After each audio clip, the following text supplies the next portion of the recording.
know him, or at least his philosophy, if you've ever heard about Stoicism. He is Zeno of Citium, the founder of Stoicism. But who was the third leader of the Stoic school? What did he do, and why should we care? Well, his name was Chrysippus of Soli, and in this video I will try to answer those questions. He was born around 279 BC in the city of Soli, which was located in Cilicia, now southern Turkey. So first of all, when he was 18, he went to Athens, and there he studied rhetoric from one of the most famous teachers of that time, the so-called sophists. However, soon after finishing his studies, his father died and he had to return home. There he took over his father's business, but apparently it was not enough for him because he left again. And this time he went to Athens, where he met Zeno of Citium, the founder of Stoicism, and under his guidance he studied philosophy for 3 years. After Zeno's death, Cleanthes became the leader of the Stoics, and after Cleanthes' death, it was Chrysippus who took over the leadership of the school, so he was its third head. He held that position for around 40 years until his own death. That was quite an accomplishment, since during that time he also wrote around 700 books and scrolls. Unfortunately, none of them survived. However, we know their titles and what they were about thanks to the works of other philosophers like Diogenes, Laertius, or Plutarch. Chrysippus is usually considered one of the 3 greatest Stoics, the other to being Zeno and Marcus Aurelius. This is mainly because he was not only a great philosopher, but also a wonderful teacher and one of the most prolific writers in ancient philosophy. In fact, he is the main reason why Stoicism was able to survive for so long. This was due to the fact that he developed a new method of teaching that was far more effective than anything that was taught before. In practice, it consisted of 3 steps. First, the student would have to accept the teachings of the Stoics. Second, he would have to meditate on them and think about them. And third, he would have to put them into practice in real life. It is precisely this last step that set the Stoics apart from all other philosophical schools of that time, and Chrysippus played a fundamental role in its implementation. Indeed, he always insisted that theory must be accompanied by practice, and in order to make sure that his students followed this path, he introduced something completely new, a kind of homework. And this was not any kind of exercise, but rather a sort of philosophical assignment in which the student had to analyze some topic related to ethics or politics and then present it to the class and defend it. This exercise, called protreptic, was aimed at making the student perfect in both theory and practice, and it was such a success that it remained part of the Stoic tradition until the fall of the Western Roman Empire. But his merits don't end there, because he was also the one who systematized Stoic ethics. For example, he established the division of virtues into 4 main categories, namely wisdom, justice, courage, and moderation. And he also made important contributions to other areas such as logic or physics. In fact, he is considered the founder of the intermediate Stoicism, which is the link between early and late Stoicism. So how did he die? Well, according to legend, he died laughing.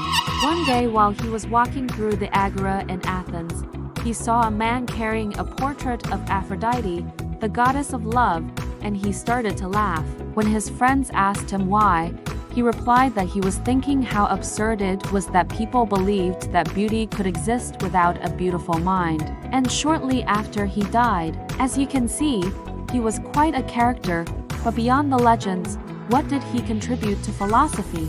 First of all, we must understand that during his lifetime he was extremely successful. His lectures were attended by people from all over the Mediterranean, including Rome, and many of his students became very famous, such as the Roman philosopher and statesman Cato the Younger, whom I talked about in a previous video. However, even during his lifetime, he faced opposition from other philosophical schools, especially from the Epicureans.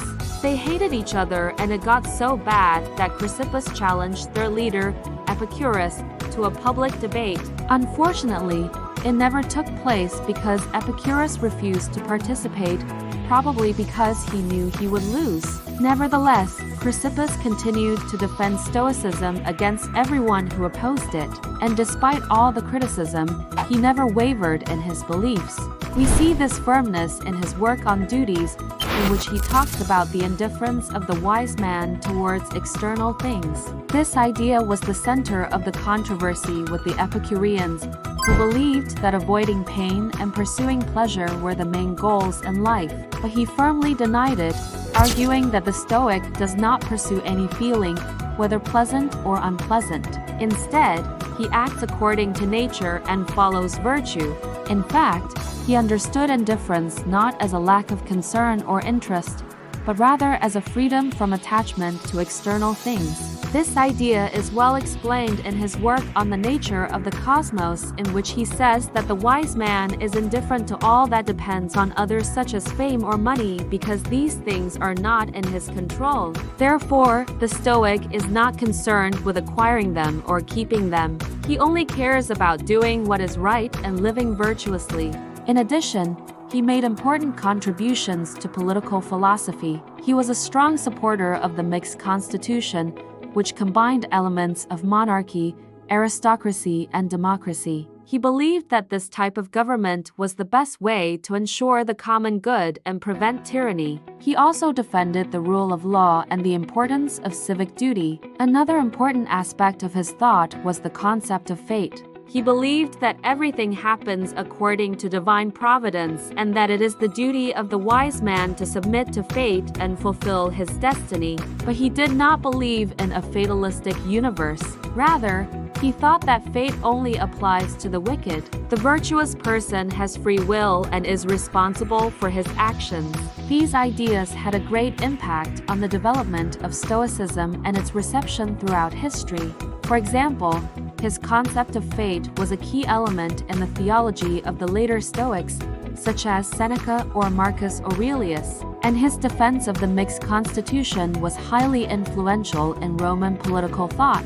Chrysippus's influence didn't end with the decline of paganism. During the Middle Ages, his ideas were rediscovered and studied by Christian philosophers such as Thomas Aquinas, and in the Renaissance, he was one of the main sources of inspiration for the humanist movement. However, perhaps his greatest legacy is the example he left us.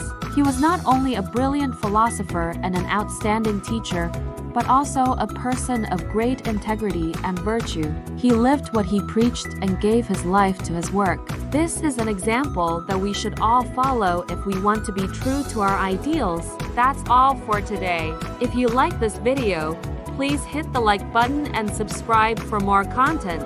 Thank you very much for watching and see you next time.